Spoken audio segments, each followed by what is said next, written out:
हमारे दिमाग में या आम चर्चा में अनेक प्रश्न जन्म लेते रहते हैं, जिसमें कुछ के उत्तर परीक्षणों या साक्ष्यों के आधार पर सिद्ध होते हैं। वहीं कुछ प्रश्न ऐसे होते हैं जिनका अनेक मतों या धारणाओं के आधार पर उत्तर देने का प्रयास किया जाता है। तो welcome to audio facts and today's topic is human evolution and development. तो शुरू करते हैं। मानव क्या है, वह इस धरती पर कब आया, उसके पीछे का इतिहास क्या है, क्या प्राचीन मानव सच में बंदर था, क्या वह बंदर की तरह ही रहता था। ऐसे कई सवाल हम सभी के मन में कभी ना कभी आते ही हैं। ऐसे ही सवाल हैं जिनके विषय में कोई एक निर्धारित उत्तर मौजूद नहीं है। ये कहा जाता है कि जिन सवालों का उत्तर विज्ञान के पास नहीं होता है, उन सवालों का उत्तर दर्शन के आधार पर भी देने का प्रयास किया जाता है। ऐसे में इन सवालों का न तो विज्ञान और न ही धर्म के पास कोई निश्चित जवाब है, क्योंकि इन सवालों की अनेक व्याख्याओं में मतभेद बना ही रहता है। विज्ञान का अपना तर्क है और धर्म का अपना तर्क है, पर अनेक तर्कों और व्याख्याओं के बाद भी बार बार इन सवालों का सटीक उत्तर ढूंढने का प्रयास जारी है।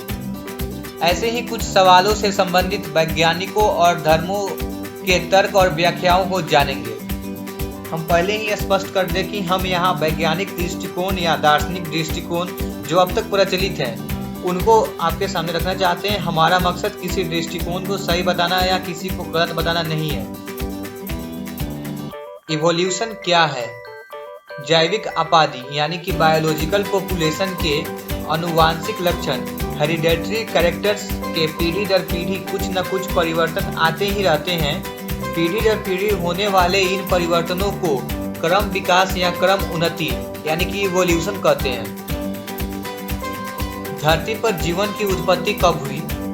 मानव धरती पर कब आए? बचपन से आज तक हमने एक बात अनेक बार सुनी है, और वो ये है कि हमारे पूर्वज बंदर थे। इस धारणा में आगे कहा जाता है कि हमने खुद को समय के अनुसार विकसित किया है। हमारे पूर्वज बंदर थे क्या सच में? तो इस पे चार्ल्स डार्विन ने इसकी व्याख्या करने की प्रयास किया है। चार्ल्स डार्विन की एक किताब जिसका नाम the origin of species bye means of natural selection है, 26 नवंबर 1859 को प्रकाशित की गई थी। इस किताब में थियोरी ऑफ इवोल्यूशन नामक एक अध्याय है। इस अध्याय के अंतर्गत ही ये समझाने का प्रयास किया गया है कि हमारे पूर्वज बंदर थे। इसमें ये बताया गया है कि समय के अनुसार बंदरों के व्यवहार में परिवर्तन आने लगा, अर्थात समय के साथ साथ बंदर भिन्न भिन्न स्थानों पर रहने लगे और भिन्न भिन्न तरीकों से जीवन यापन करने लगे। इस कारण बंदरों की आवश्यकताओं में भी परिवर्तन आना शुरू हो गया। इस किताब में बताया गया है कि बंदरों का एक समूह पेड़ पर रहता है और एक समूह जमीन पर भी रहने लगा। जमीन पर रहने वाले बंदरों के समूह में समय के साथ साथ परिवर्तन आए, जैसे वे दो पैरों पर चलने लगे, अपने दोनों हाथों का उपयोग करना सीखने लगे। ऐसे ही समय के अनुसार खाने की पूर्ति करने हेतु शिकार करने लगे। फिर समय के साथ ही अलग आग जलाना सीख गए, परंतु ये सब परिवर्तन कुछ समय में ही नहीं हुए। इन परिवर्तनों को होने में हजारों वर्षों का समय लगा। जूलॉजिकल के तथ्यों के अनुसार हम होमो सेपियंस यानी मनुष्य दो पैरों पर चलने वाली प्रजाति हैं, जो पृथ्वी पर लगभग 3 मिलियन ईयर्स पहले सर्वप्रथम अफ्रीका में विकसित हुई थी। मनुष्य जमीन पर सीधे चलने वाली प्रजाति है। हम एकमात्र जीवित सदस्य हैं जिन्हें अनेक जूलॉजिस्ट्स होमिनिडी के रूप में निर्देशित या संदर्भ करते हैं। आर्डिपिथेकस, ऑस्ट्रालोपिथेकस जैसे अनेक जीवाश्म मौजूद हैं जो ये सिद्ध करते हैं कि हम अन्य होमिनी से लाखों वर्ष पहले से थे। ये सिद्ध करने का प्रमाण है कि हम और हमारे पूर्वजों ने गोरिल्ला से लेकर विलुप्त हो चुके ड्रायोपिथेकस के साथ मिलकर पृथ्वी पर रहे हैं, या कहे कि मिलकर पृथ्वी को साझा किया है। अतः इन तथ्यों के अनुसार कह सकते हैं कि हम और बंदरों में जो भी अभी इन समय मौजूद हैं और जो कुछ विलुप्त हो चुके हैं, किसी न किसी रूप में एक दूसरे से जुड़े हुए रहे हैं। मानव विज्ञान और प्राचीन विज्ञान दोनों में ही तथ्यों को समय समय पर स्वीकार किया गया है कि हम और विलुप्त हो चुके होमिनिनी और हम व वानर, जीवित और विलुप्त हो चुके दोनों, किसी न किसी रूप में एक दूसरे से संबंधित हैं। चार्ल्स डार्विन ने ये दावा नहीं किया कि मनुष्य बंदरों से बना है, हालांकि उनके समय में कुछ ने ये बात दबाव या जोर देकर कही कि मानव बंदरों से ही बना है। इस संदर्भ में एक और वैज्ञानिक जिनका नाम था जो लेमार्क्स थे, उन्होंने भी अपना theory of inheritance of acquired characters दिया। इसके तहत उन्होंने बताया कि यूज एंड डिसयूज और इनहेरिटेंस ऑफ एक्वायर्ड कैरेक्टर्स के आधार पर उन्होंने ये समझाने का कोशिश किया कि कैसे एक से दूसरे जनरेशन में वेरिएशंस आती हैं। जैसे कि पहले उन्होंने एक एग्जांपल दिया जिराफ का, इसमें बताया कि जो जिराफ होते हैं पहले वो ग्राउंड फीडिंग एनिमल्स थे, यानी कि ज़मीन पे अपना वो भरण पोषण करते थे। लेकिन धीरे धीरे जब ज़मीन से घास कम हो गई तो उनको पेड़ पर अपने आप को निर्भर करना पड़ा, और पेड़ के जो भी पत्ते थे वो ऊंचे होते थे, तो इस कारण से कंटिन्यूअसली उनके फोरलिम्ब यानी कि आगे के जो पैर होते हैं वो और उनके गर्दन स्ट्रेच हुए कंटिन्यूअसली, जिसके कारण अगले जनरेशन में वो वैसे ही पास होते चले गए और लाखों सालों के बाद जिराफ के जो गर्दन है और उसके जो भी फोरलिम्ब है वो बड़े हो गए, और आज जैसा जिराफ दिखता है वो पहले वैसा था नहीं, अकॉर्डिंग टू लेमार्क्स थ्योरी। और इनहेरिटेंस ऑफ एक्वायर्ड कैरेक्टर्स, यानी कि जिस चीज़ का हम लोग ज़्यादा यूज करते हैं वो आगे वाले जनरेशन में जाते हैं, और जिसका यूज नहीं करते हैं वे आगे वाले जनरेशन में नहीं जा पाते हैं, या वे कमज़ोर हो जाते हैं, या उनको बॉडी से टर्मिनेट कर दिया जाता है। फॉर एग्जाम्पल हमारे बॉडी में अगर देखें तो हंड्रेड्स ऑफ वेस्टिजियल ऑर्गन्स हैं, यानी कि वेस्टिजियल ऑर्गन्स वे ऑर्गन होते हैं जिनका यूज बॉडी में कुछ नहीं है, बट वो फिर भी किसी न किसी फॉर्म में बॉडी में अभी भी मौजूद है। तो पहले तो है विजडम टीथ।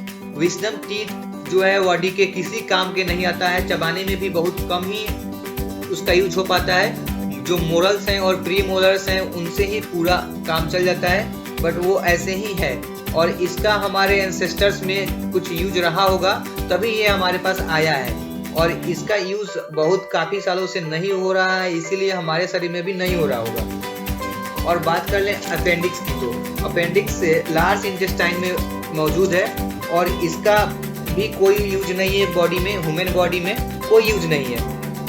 हालांकि वहीं अगर देखा जाए शिप्स में, गोट्स में, तो ये वहाँ पे सेल्यूलोज को डाइजेस्ट करने के काम आता है, लेकिन ह्यूमन बीइंग में इसका कोई यूज नहीं है, और ये हमारे बॉडी में एक फंक्शनलेस ऑर्गन है। और एक और एग्जांपल है आउटर ईयर पीना की। जो आउटर ईयर पीना है उसको हम लोग ऐसे ही है, बस उसका कोई बॉडी में यूज नहीं है, कोई फंक्शन नहीं है, और वो उसमें सिर्फ यूजलेस एंड जो भी यूजलेस एंड वीक मसल्स से मिलकर बने हैं। अगर वहीं बाकी सारे एनिमल्स में देखें तो वे लोग उसको सेक कर पाते हैं और साथ ही साथ उससे वे लोग साउंड कलेक्ट भी कर पाते हैं, पर ह्यूमन बींग्स में ऐसा नहीं होता है। तो ये सारी चीज़ें हैं जिससे लेमार्क्स ने बताने की कोशिश किया कि जिन जिन चीज़ों का पहले से ज़्यादा यूज होता था वो अभी तक आगे आगे करके चलते आ रहे हैं, और जिनका यूज नहीं हुआ वो कमज़ोर हो गए और वो फंक्शनलेस हो गए, और वो अभी भी किसी न किसी फॉर्म में बॉडी में मौजूद है। और एक इससे ही बढ़िया एग्जाम्पल है आरएस फैक्टर ब्लड ग्रुप का, जो कि रिसर्च मंकी में पाया गया था, और इससे भी ये पता किया जा सकता है कि हमारे ब्लड में भी वो है, यानी कि हम लोग इंटर कनेक्टेड हैं किसी न किसी फॉर्म में या किसी न किसी टाइम पे एक दूसरे से इंटरकनेक्टेड है। चार्ल्स डार्विन की थ्योरी को थोड़ा और एक्सटेंड करते हैं। उन्होंने एक और एग्जाम्पल दिया था, उन्होंने भी बहुत सारे थ्योरीज दिए, एग्जाम्पल दिए, जिनमें से कुछ हैं कि ओवर प्रोडक्शन। जितने भी लिविंग ऑर्गेनिजम्स हैं वो ओवर प्रोड्यूस करते हैं ताकि उनका जनरेशन खत्म ना हो, उनका जनरेशन बढ़ते जाए और उनका एग्जिस्टेंस ऑन दी अर्थ जो है वो कभी ख़त्म नहीं हो। फॉर एग्जांपल ओएस्टर जो है वो एक बार में 60 to 80 मिलियंस एग्स एक बार में प्रोड्यूस करते हैं। अगर सब हैच हो जाए, सब प्रोड्यूस हो जाए, तो बस कुछ ही जनरेशन में उनका जो साइज होगा वो अर्थ के इक्वल हो जाएगा। लेकिन सब नहीं कर पाते हैं एग्जिस्ट, और वो बाकी सारे और भी जितने भी जानवर्स हैं उनका खाना बन जाते हैं, उनका भोजन बन जाते हैं, जिससे कि बैलेंस बना रहता है अर्थ का। एंड उनका सेकेंड थियरी है कि स्ट्रगल फॉर एग्जिस्टेंस।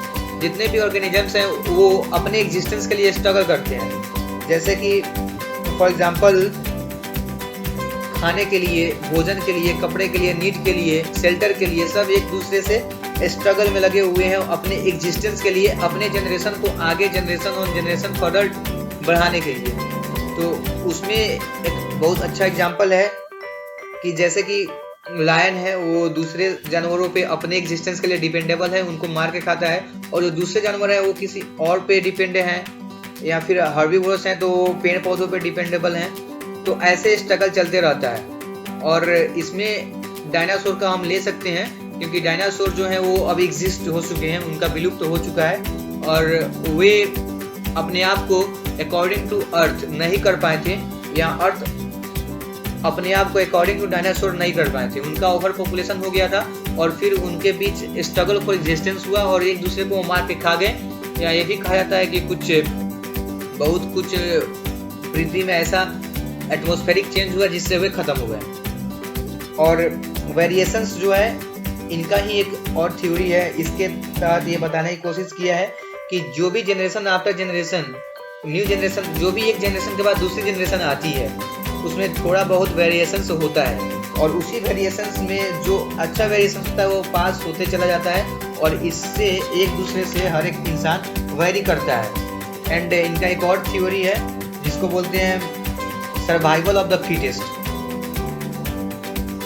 जैसा कि हम जानते हैं कि हमारे अर्थ पे बहुत सारे अलग अलग टाइप के ऑर्गेनिजम्स रहते हैं, और यहाँ पे सबका सर्वाइवल नहीं हो पाता है, बस कुछ ही सर्वाइव कर पाते हैं।